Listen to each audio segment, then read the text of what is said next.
What's up guys, we're the Riffsters and this is RIFF Draft, the show where you have $15 to assemble the perfect fantasy team. Today, we're going to be focusing on the MCU and trying to build the best team that can defeat Thanos. Right here, we have 25 different characters that we can choose from. Each has their own value, and we have to make the best team to beat Thanos with only $15. You ready, Julian?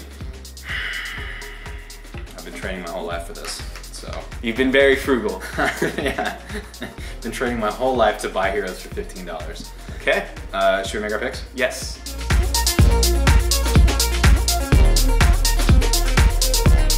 All right, so we made our picks. Tell us about your team. Thanks, Julian. So I knew I had $15 to spend and I was going to blow it all. So first I wanted to get a $5 pick out of the way, and that's Hulk. Hulk is easily the best $5 person in terms of brute strength that you need. Someone has to go fist to fist, toe to toe with Thanos, and honestly, he's probably the best person you can get for this. So $5, even at the highest price, still a steal. Second, I wanted to go with some sorcery, maybe a doctor. I went Doctor Strange. Doctor Strange, I think, could arguably be a $5 pick, and the fact that he's in $4, I had to get him. He can manipulate time with the Time Stone. He's going to be protecting that with his life. So I wanted to get him. Also, Scarlet Witch. I think she still is growing into her powers, and we haven't seen the full extent of it in the MCU. There's the comic book line where she just wipes out, the entire mutant race with no more mutants. And so she's really powerful. And if we see that power in the MCU, she's one of the strongest heroes we have on this board. Now, because those three high value picks, I only had $2 left, and looking at the $2, I wanted someone who would give me home field advantage, and that's Nebula. Nebula grew up with Thanos. She knows exactly what makes him tick, and she is spiteful. He loved Gamora way more than he ever loved Nebula, and he pulled her apart piece by piece. She wants revenge. She knows his weaknesses. She'll help the team defeat him. So that's my team. Julian, who did you decide to go with? Oh, let me tell you. My squad's a little shaky. I'm not super sold on it, to be honest. But I think it could work. There's a lot of circumstances that would have to happen for this team to work, but I think if they work together, they'd be really powerful. I started by taking Mantis in the $1 range. I knew I wanted to take a $1 player just because it frees up some salary space later. So I go with Mantis because I think she's the most powerful out of that list. If she can do a lot with her emotional powers. The $2 range, I go Star-Lord just because I think he's still got some of that celestial power in him, and I think he's a fun addition to the team. He's got cool weapons. He knows what he's doing. The biggest thing I debated between was getting someone in the $5 range or going with people in the $4 range, and I opted to go for the $4 range just because I thought there was some really good value there. So I went with Vision, OP, Scarlet Witch, 3 times OP, Doctor Strange, pretty kind of OP, but also pretty OP. So you got 3 OP picks, and you don't really need anything, I don't think, out of the $5 range that you can't get combining players in the $4 range. So that's my squad. Okay, so now we've made our picks, and Julian, we both picked Scarlet Witch and Doctor Strange because clearly they're very strong. But why did you make your other picks, and why are you so wrong in those opinions? I remember my first time having a wrong opinion. Yes. Okay, so I don't love it. So I'll say this at the outset. I originally had Captain Marvel in there instead of so I picked 3 $4 picks, which is pretty ballsy. I originally had Captain Marvel in there instead of one of the $4 picks.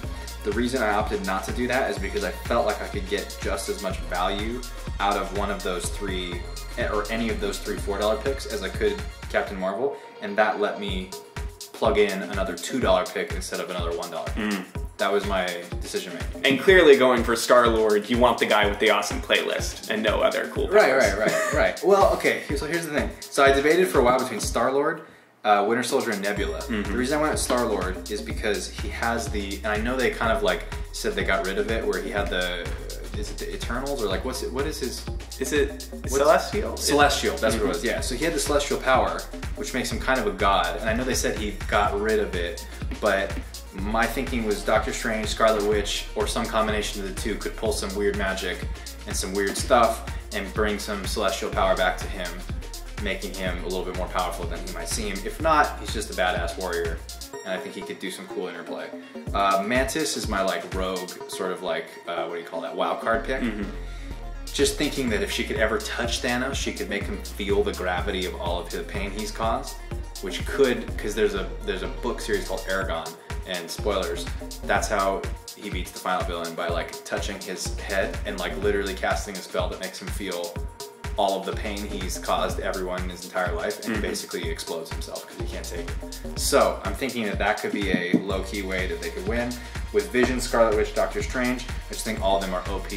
Vision is literally, I don't understand how they don't do this, delve into this more, but he's like, he can just phase through or into anything. Like he's literally phaseable matter. So like he's kind of like, how are you gonna, I'm curious to see how they're gonna explain how they stop that dude. Because what if he can just phase through walls? Can't he just phase through the grasp of any Black Order that are trying to hold him down and take his, like, I don't know, we'll see. See, Julian, this is the mistake that you're making.